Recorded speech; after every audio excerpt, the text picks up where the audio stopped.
Be me, married 10 years, 2 kids, wife Sarah was cool when we met, liked camping, wasn't dramatic. We actually laughed together. Around 2019 she joins this women's empowerment circle, starts following feminist Instagram accounts, whatever. She's making friends. Then her friends Jess and Amber start coming over constantly. One evening they're in our kitchen, wine flowing. I'm in the living room, helping Ethan with math homework. He's 8, struggling with fractions. Isabel's 6, colouring on the floor. I overhear Jess through the doorway. Girl, you do everything around here. He just exists. Amber. That's emotional labour. They never get it. Sarah laughs. Right? Like, I have to manage literally everything. I freeze, I work 50 hours a week, coach Ethan's soccer team, do dishes every night. What am I not doing? Over the next few months, Sarah starts using their language against me. You're not pulling your weight emotionally. I ask what she specifically needs. If I have to explain it, that's more emotional labor. The friend group intensifies. They start a book club reading Bell Hooks and Roxane Gay. Sarah begins correcting everything. Don't say guys, say everyone. She lectures Isabel about princess dresses for 20 minutes, instead of just buying one or saying no. I try to keep the peace, take the kids to the park, let them just play without commentary. Ethan picks a blue Gatorade at 7-Eleven, Sarah later, in this serious tone. Colors don't have genders, buddy. He's 8, he just likes blue. One night, Jess and Amber are over for dinner. I mention Ethan's soccer team made playoffs. Amber, fork halfway to her mouth. Don't you think sports culture reinforces toxic masculinity? I laugh. Wait, she's serious. He's 8, he likes running around and scoring goals. Jess leans forward. That's pretty dismissive of Sarah's growth journey. I look at Sarah, she's nodding along, doesn't say a word in my defense, in my own house. After they leave, I try to talk to her. Babe, I feel like we're not on the same page anymore. Maybe we should try counseling. She actually scoffs. Counseling? So some therapist can tell me to compromise my values? I'm not asking you to compromise. You want me to shrink myself back down? That's what this is about. Sarah, I'm finally becoming who I'm supposed to be, and you can't handle it. Things get worse. She makes everything a teaching moment with the kids. Ethan asks why only boys are in Boy Scouts, instead of just answering. She launches into a 15-minute lecture about gender segregation and the patriarchy. His eyes glaze over. Isabel wants to be a princess for Halloween. Sarah sits her down for a talk about how princesses reinforce helplessness and waiting for male rescue. Isabel's 6. She just thinks the dresses are pretty. I start taking the kids out more. Park, movies, ice cream. Just to let them be kids without constant analysis. The final straw comes on my birthday weekend. I planned a camping trip, had the tent packed, s'mores, supplies, whole thing. The kids were excited. Ethan kept asking if we were leaving yet. Friday afternoon, I come home from work. House is empty. I call Sarah. Where are you guys? Oh, we're at the climate march downtown. It's important the kids see activism in action. Sarah, it's my birthday weekend. We had plans. This is more important than birthday plans. They need to understand their privilege. She hangs up. I sit in the empty house, camping gear by the door. That evening I see her Instagram. Photo of Ethan and Isabel holding a sign that says, "There is no planet B." Caption, "So proud to raise kids who fight for justice." Parenting done right. Ethan looks exhausted in the photo.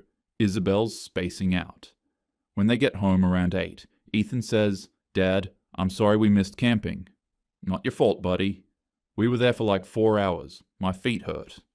I tuck them in, come back downstairs. Sarah's on the couch, scrolling her phone, reading comments on the protest post. "Sarah, we need to talk." She doesn't look up. "If this is about your birthday, it's pretty selfish to prioritize that over the kids' education." "Their education. Ethan has school Monday. This was supposed to be family time." "Family time can happen anytime. These protests are time sensitive." I take a breath. "I think we should try marriage counseling, seriously." Now she looks up. "You want to pay someone to tell me I'm wrong?" "That's not what counseling is." I'm not shrinking myself to make you comfortable. If you can't handle me growing, that's a you problem. I stand there, realize she's unreachable. The woman I married is gone, replaced by someone who sees everything through this lens, where I'm the enemy. 2 weeks later, she asks for a divorce. I don't think this is working. You're holding me back from becoming who I need to be. Part of me is devastated. Part of me is relieved. The eggshells were killing me. Okay, I say, if that's what you want. She looks almost surprised I didn't fight it. That night, I sleep in the guest room, lie awake, thinking about Ethan and Isabel, wonder what this is going to do to them. I call Marcus the next morning. He's my buddy from college, got divorced 3 years ago, lost custody of his daughter. We meet at our usual spot, this dive bar that does decent wings. I tell him what happened.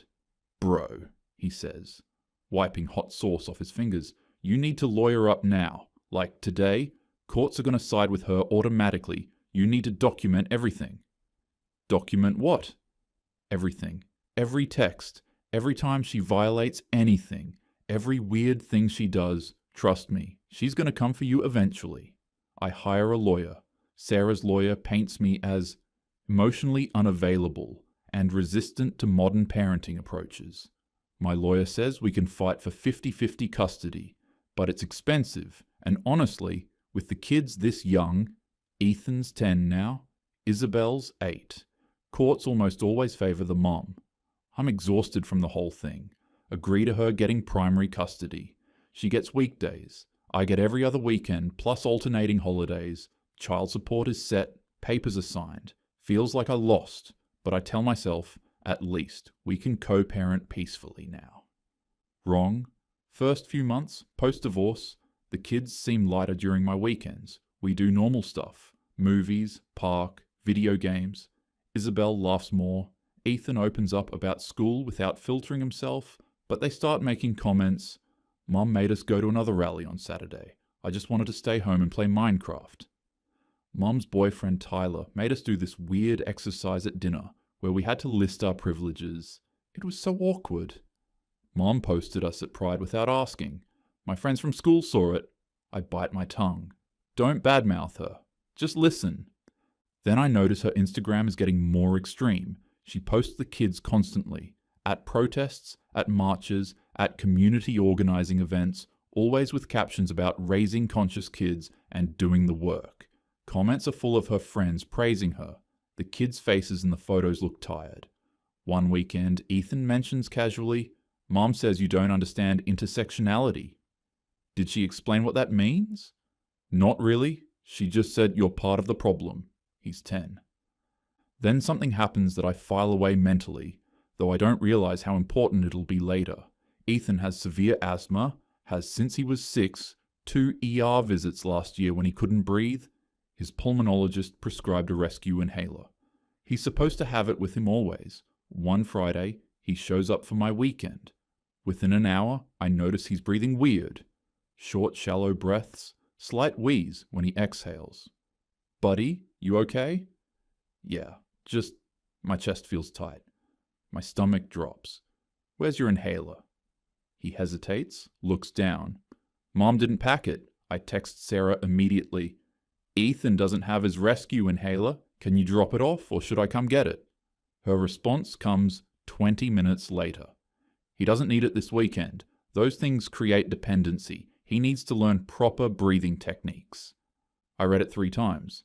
Ethan has severe asthma, the kind where his oxygen levels drop, the kind that sent us to the ER twice. Sarah, he's wheezing right now. His doctor prescribed this for a reason. Big Pharma wants you dependent on their products for profit. I've been researching natural approaches, breathing exercises, dietary changes. You wouldn't understand. Ethan's breathing is getting worse. The wheeze is audible now. Get in the car, bud. 20-minute drive to the 24-hour CVS. I call his pulmonologist's emergency line on the way. Explain the situation. The doctor sounds alarmed. Asks if Ethan's lips are blue. If he's struggling to talk, says withholding a rescue inhaler from a severe asthmatic is dangerous, calls in an emergency prescription immediately. We get to the pharmacy. I pay out of pocket. Insurance won't cover it this early, but I don't care. Ethan uses it in the parking lot. 2 puffs. Within minutes, his breathing eases. The wheeze fades. Better? He nods, looks scared. Mom said I just need to relax and do the breathing exercises she taught me, that it'll go away. My hands are shaking on the steering wheel, not from anger, from fear of what could have happened if I hadn't noticed, if he'd had an attack in the middle of the night. I tell Marcus about it Monday over coffee. His eyes go wide. Dude, that's your smoking gun. What? Medical neglect. She refused to provide prescribed medication for a serious condition. Asthma can kill kids. You have the texts? Yeah, but... Save them. Screenshot them. Save the pharmacy receipt and the doctor's note. That's legitimate evidence she's putting ideology over his health. I don't want to be that guy who... You're not being that guy. You're being a dad. She's playing games with his ability to breathe. Document it. I screenshot the texts, save the receipt, the doctor's note, file it all in a folder on my computer labeled Custody Docs. Even though I don't plan to do anything with it. Surely it won't come to that. Greater than accept she keeps pushing, cancels my weekends last minute. Taking the kids to an important event, no discussion, just a text. 2 hours before I'm supposed to pick them up, happens again the next month. And the month after, I let it slide. Don't want to rock the boat. Marcus warns me over beers. Bro, she's testing you, seeing what she can get away with. She's gonna escalate. We have a custody agreement. She can't just... She is, and she'll keep doing it until you push back. But I don't. I keep thinking if I just stay calm, stay reasonable, it'll work out. 2 years pass like this. The kids are older now. Ethan's 14. Isabel's 12. They're not little anymore. They have opinions, push back, and they're pushing back hard against Sarah. Isabel tells me one weekend. I told Mom I didn't want to go to the march on Saturday. She said I'm internalizing misogyny and I need to do better. What did you want to do instead? Nothing. Just hang out at home. Maybe see my friends. But she made me go anyway, and then posted about it like I was so excited to be there. Ethan chimes in. Mom freaked out last week because I said you guys in front of her book club, made me apologize to like 8 people. For saying you guys?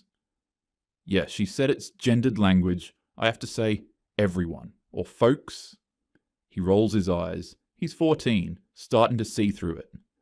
Things feel stable enough. I have my weekends, they have their lives, we make it work. Then one Tuesday, I get served at work. Custody modification petition. I read it in my car, hands shaking, Sarah's filing to reduce my custody to supervised visits only, claiming I'm creating an unsafe environment by exposing the children to regressive values and undermining their social-emotional development. Unsafe environment. I'm the one who makes them pancakes and helps with algebra homework and doesn't drag them to political events every weekend. I call Marcus immediately. Emergency meeting. Tonight, we meet at Murphy's, our usual bar. Marcus brings Kyle, another buddy from our college days. Kyle's a corporate lawyer, not family law, but he knows the game. I show them the petition. Marcus. I fucking told you 2 years ago she was always gonna do this. Kyle reads it, whistles. This is aggressive. She's not asking for modification. She's asking to basically erase you. What do you have on her? I've been screenshotting her posts, documenting the schedule violations. That's baseline. You need dirt. Something that proves she's unfit. I hesitate. There was the medication thing 2 years ago. They both lean in. What medication thing? I explain. Ethan's asthma, the inhaler, her refusal, the emergency pharmacy run while he was wheezing. Kyle sets his beer down hard. Do you have the texts? Yeah. And the pharmacy receipt, doctor's note. Marcus slaps the table. Bro, that's gold. That's actual medical neglect. Withholding an inhaler from an asthmatic kid. That's not opinion. That's endangerment. Kyle pulls out his phone, starts typing notes. Okay, here's what you need. 1. Those medical texts and receipts. That's your nuke. 2. Every schedule violation, documented with dates and times. 3. Screenshots of her posting the kids without consent. especially if they've asked her not to. 4. Any evidence of her coaching them or trying to turn them against you. 5. Get the school involved. Has she caused any incidents there? I think... Actually, Isabel mentioned last year, Sarah made a scene about a history assignment, called the teacher's curriculum problematic or something. Isabel was humiliated. Kyle.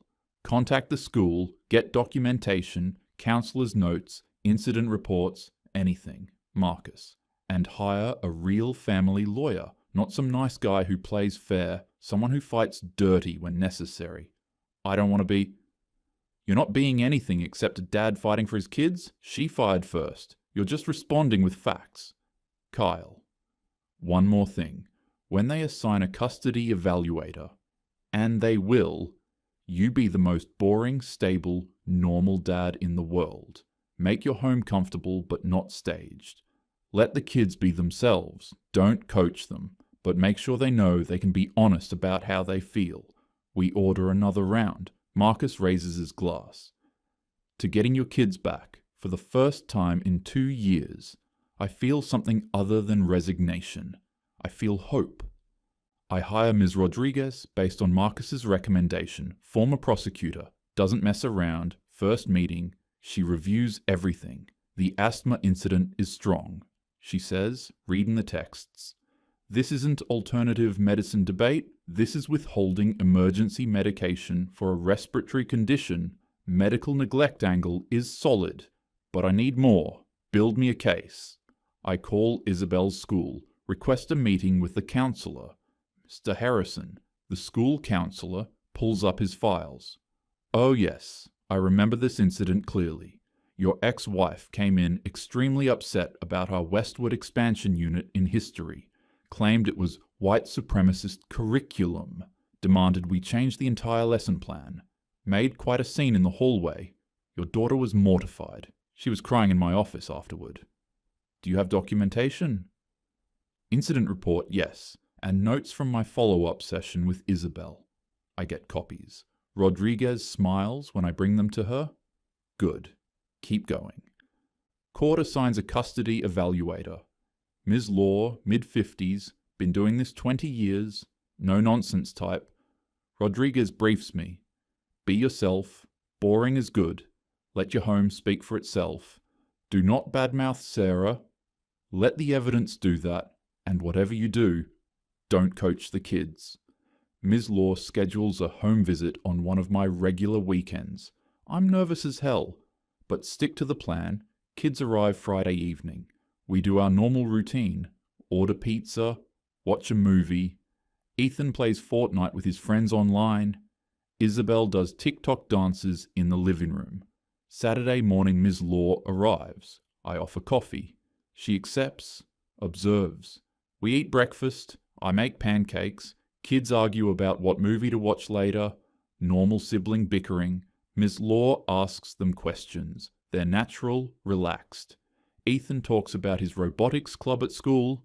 Isabel shows her a sketch she's working on. Ms. Law asks about their mom. Isabel hesitates. Mom's...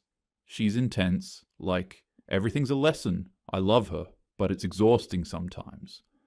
Ethan. At Dad's, I can just exist.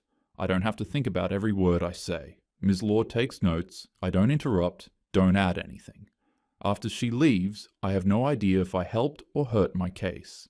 Then Rodriguez calls with unofficial intel. Ms. Law visited Sarah's place yesterday. Off the record, it was a disaster. House was staged like an HGTV photo shoot. Sarah had a whole presentation ready about her parenting philosophy. Kids were clearly coached. They gave very rehearsed answers when Sarah was in the room. But when Ms. Law spoke to them privately, she pauses. Let's just say their answers were very different. Different how? Your daughter started crying, said she feels like she's always being judged at her mom's house, that she can't just be herself. I sit down. My heart breaks for Isabel, then my secret weapon falls into my lap. Isabel comes over one weekend, seems upset. We're sitting at the kitchen table. She's picking at her dinner. Dad, can I show you something? She pulls out her phone, opens Instagram DMs with her friend. I feel bad talking about Mom, but... I just want you to know I'm not lying about how I feel there. The conversation. Friend. How was the march? Isabel. Ugh, exhausting. Mom made us hold signs for like 3 hours. Didn't even ask if we wanted to go. Friend. That sucks. Isabel. She posts us and everything. I'm so tired of it. Dad never does that. I just want to be normal. I screenshot it with her permission. Thank you for showing me this, sweetie. Are you going to use it? Only if I need to show the truth about how you feel. She nods. Then Rodriguez calls with news that makes my stomach drop. Heads up. Sarah's lawyer filed a counter motion claiming you're coaching the kids, trying to turn them against her. It's baseless. But it might shake Ms. Law's perception. Stay the course. Don't react. I text Marcus in a panic. He calls immediately. Bro, she's flailing. That's a desperation move. Means she knows she's losing. What if Ms. Law believes her? She won't. The kids have been consistent. Just don't give Sarah's lawyer any ammunition. Stay boring. During a drive home from soccer practice, Ethan mentions casually, Dad, Mom's been telling us what to say if people ask us questions. What kind of things? Like that we feel safer with her, that you don't understand our development needs. But that's not true. I keep my eyes on the road. Hey buddy, if anyone official asks you questions, evaluators, lawyers, anyone, just tell the truth about how you feel. That's all that matters. Don't worry about what anyone wants you to say. He nods. That's what I've been doing. I relay everything to Rodriguez. She actually smiles. We've got her. One more thing drops. Tyler, Sarah's boyfriend, apparently told Ethan last week he needs to unlearn his male socialization. Ethan's 14. He just wanted to watch the football game. I document that too. Court day. Marcus and Kyle come for support, sit in the gallery. I meet Rodriguez outside. Sarah's there with Tyler and Jess. She looks confident, almost smug. We enter the courtroom. Judge Patterson presiding. Woman, 60s, been on family court bench 15 years. Sarah's lawyer goes first. Paints me as emotionally stunted. Claims I undermine her progressive parenting values. Says the kids need ideological consistency. Then Rodriguez stands. Your Honor, I'd like to present evidence of a pattern prioritizing ideology over children's welfare. She lays it out methodically. Exhibit A. The texts about Ethan's inhaler, Sarah refusing to provide prescribed emergency medication for severe asthma, calling it Big Pharma dependency, my pharmacy receipt, and doctor's emergency note showing I had to obtain it while he was actively wheezing. Exhibit B. School incident report, Sarah causing a public scene over curriculum, Mr. Harrison's notes indicating Isabel was humiliated and required counseling. Exhibit C. 8 documented schedule violations over 6 months. Sarah cancelling my custody time for her personal events. Exhibit D. Social media posts. Children in political content without consent. Isabel's DM messages expressing exhaustion and discomfort. Exhibit E. Ms. Law's evaluation. Rodriguez reads the key section. Children present as significantly more emotionally regulated in father's care. Mother's environment described by both children as stressful and like walking on eggshells. Both children, ages 12 and 14, articulated clear, consistent preference for primary placement with father. Sarah's face goes from confident to pale. Judge asks to speak with Ethan and Isabel privately. They're in chambers 45 minutes. I'm sweating through my shirt. They come out. Isabel's been crying, but looks relieved. Ethan catches my eye. Small nod. Judge returns to the bench. I've reviewed all evidence and spoken extensively with both children. Several things are clear. First, the inhaler incident is deeply concerning. Withholding emergency asthma medication is not a philosophical choice. It's medical neglect that could have resulted in serious harm. Second, the school incident demonstrates a pattern of prioritizing personal ideology over the children's emotional well-being.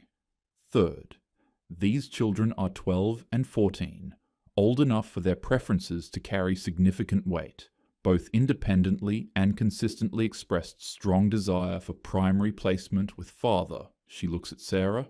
Ms. Walker, your passion for social causes is noted. However, children are not vehicles for political education, and medical decisions must be based on doctor recommendations, not ideology. The ruling. Primary physical and legal custody awarded to father. Mother receives standard parenting time, alternating weekends and holidays. This is a permanent order, modifiable only with significant change in circumstances. Permanent, not temporary, permanent. Sarah explodes. This is bullshit. The system is rigged against mothers who actually care. You're going to let him erase everything I've taught them. They'll grow up to be... Ms. Walker, that's enough. No, you don't understand. He's going to turn them into sexist, privileged... Bailiff, remove Ms. Walker if she says one more word. Jess tries to calm her. Tyler looks uncomfortable. Sarah's shaking with rage as they lead her out. That evening, the kids arrive with their stuff. Sarah dropped them off without coming to the door. Isabel hugs me, starts crying. We don't have to pretend anymore.